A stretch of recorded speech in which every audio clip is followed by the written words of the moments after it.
All right. So I start from the top of my circle, and then I'm shading circularly as well, exactly like what I told you in the previous part.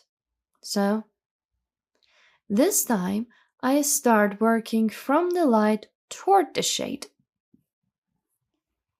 These parts should be lighter because it's, my light area. I apply the light shade, obviously. Then from this lower part, from the bottom part, I make it a bit darker. And then I'll continue that all the way up. And I'll just continue this process. I'm increasing my hand pressure little by little. And at the same time, I'm fading it into the lighter areas. So exactly like the episode of the circle that we worked on it before. The wooden or clay circle object. So we move on together like this, all the way up to these parts, like that. All right, now, in the next step, I get my sketching pencil, and then with that, I start shading darker. I'm working on the darker parts. Then, from the dark part of our work, I apply my shades. I bring it into my work. And then I just fade it into the light part of my work. Very slowly and very patiently I'm doing this. You should not rush at all when you want to work on your shades and create them. So do not do that at all. Just take your time with them and be patient and do this slowly so you can get the most out of it. Even if I'm doing it a little bit faster right now, it's because I just want to teach you more in this limited time that I have. But anyways, you should really take your time even more than this. Okay, now I want to move on to the next part, which would be the surface underneath my circle. My circle would definitely have a very dark shadow underneath it, so that's why I'm going to shade this area totally dark. It would be really, really dark. This is an absolute darkness shade and it's basically a shadow. Therefore, I'm using the same amount of darkness in order to create this absolute darkness here. See? I'm just doing it over and over again to make sure it is dark enough. Okay, now let's move on and work on shading the fabric. Again, I work with my normal pencil and I start from this part of my fabric. And with a very stable hand pressure, I start shading.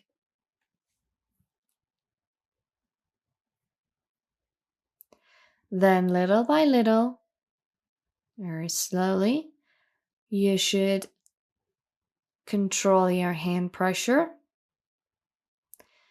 so there won't be any unwanted spots or borders in your work. So just like that, I'll continue.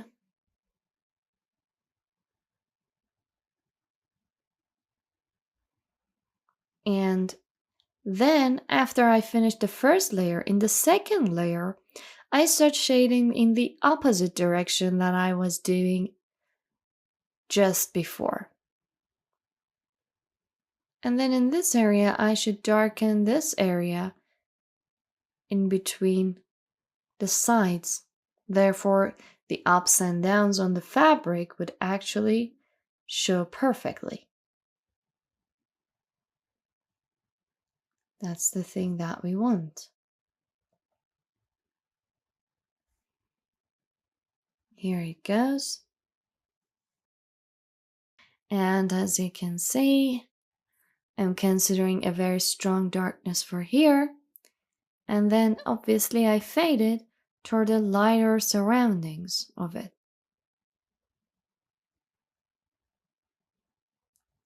Then again from here, I want to place some darkness into my work.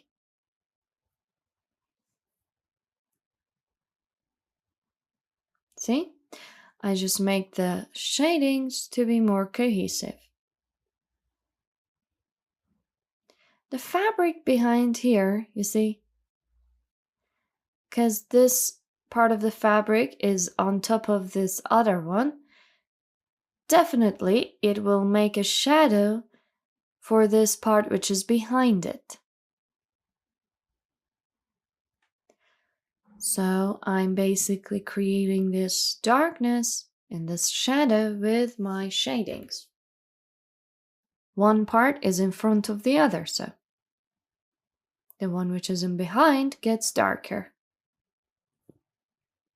It's also the same for these kind of folded areas or wrinkled areas.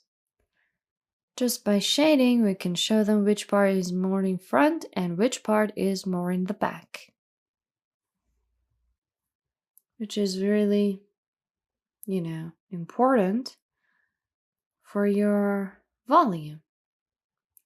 Now I'm gonna use my Etude eraser to create the needed lights here. And then I'll start shading.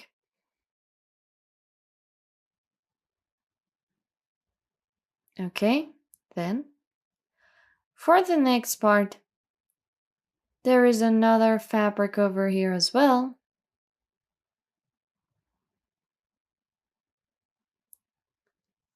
So with a normal pencil, I apply a light shade. And another one right next to it.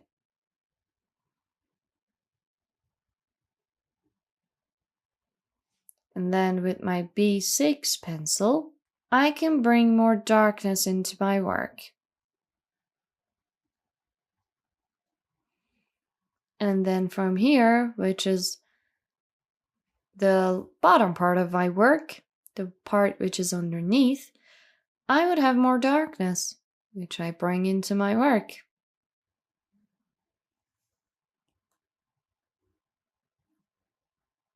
As you can see, it also has a softness in it, when I'm shading and while I'm shading. My shades are not getting really rough. They're more soft and smooth because I'm going to just show the fabric texture. Then I use my Etude eraser to lighten this part up. And then I consider it for here.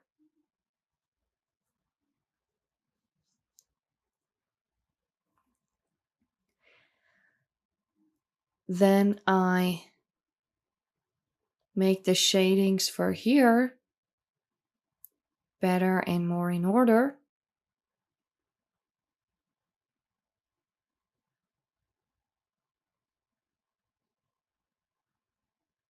And then I bring all the lines down. So from here, behind this fabric that has came down, I should bring a darkness on this line. So I'm using my normal pencil in order to create this darkness on this line.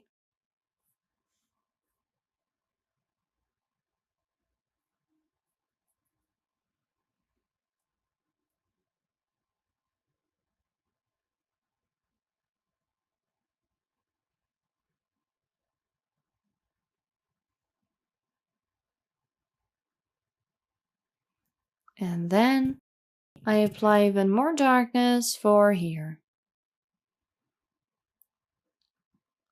I also bring a very light shade for this area. It should be really light. Don't work on it too much. And now I want to move on to this other side. And on this other side, I'm starting with my lighter pencil. And I'm starting right here in the middle, and I try to shade this way in this direction. And I come all the way down toward the bottom of my work. And then I do it one more time in the opposite direction in order to fill all the white spots.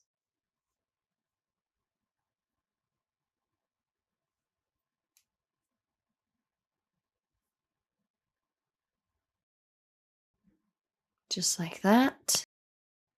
It would go on.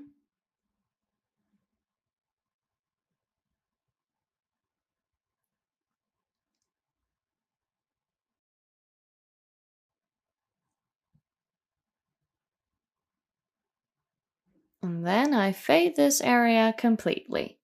Okay. Something that I need here now is darkness. Therefore, I switch to my B6 pencil and I get into here.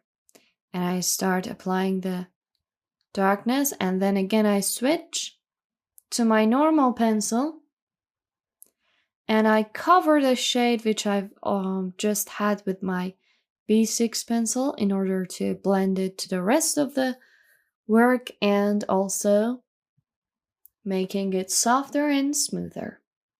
I also can apply some more darkness over here. That's normal. I'll do it as well. And there is kind of a, wrinkled area here. And then the next parts, the border lines or the difference between the colors would be totally blended. Okay? Then I get the etched eraser, and then very slowly from the side I create this very fine light line. And also in these parts I just go over them to make it 1 degree lighter. Okay? Now let's continue in the next part.